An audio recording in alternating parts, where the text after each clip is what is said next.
মুরগির বাচ্চাগুলো অতিরিক্ত চালাক হওয়ার কারণে তারা গণ্ডির বাহিরে বেরিয়ে আসে। হ্যালো এভরিওয়ান, কি অবস্থা? আসুনিবেলা খাইসুনি বাদ তাড়াতাড়ি জানাইন বাড়ি হলের সংবাদ। আজ দীর্ঘ প্রায় 1.5 মাস পরে আমাদের শেডে আজ বাচ্চা তুললাম। এতদিন পর বাচ্চা তোলার মূল কারণই হচ্ছে যে ঠান্ডা।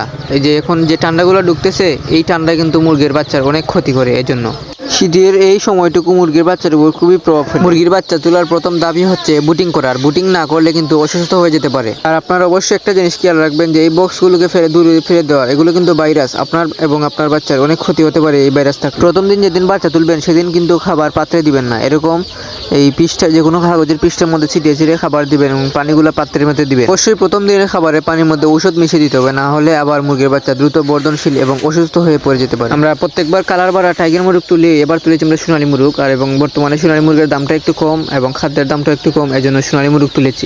সাধারণত এই মুরগগুলো 1.5 মাসের কিছু সময় বেশি লাগে 1 কেজি হতে, এবং 1 কেজি হলে আমরা সেল করে দিই কেজি হিসাব অথবা পাইকারি সেল করে দিই আমরা। আমি একটি কথা আবারও বলছি যে ওই যে মুরগির বাচ্চাগুলো যে বক্সে করে আসছিল, ওই বক্সগুলো অত্যন্ত দূরেই ফেলাবার চেষ্টা করবেন, কারণ এগুলো কিন্তু ভাইরাসের। মুরগির বাচ্চার জন্য এটি ক্ষতিকর এবং আপনার জন্য এটি ক্ষতিকর। বর্তমানে শীতের সিজন হওয়ার কারণে মুরগির ঠান্ডা লেগে যেতে পারে, এজন্য অবশ্যই নিয়মিত ঔষধ এবং নিচে বুই অথবা কাঠের গুঁড়া দিবেন যাতে মুরগির ঠান্ডা না লাগে।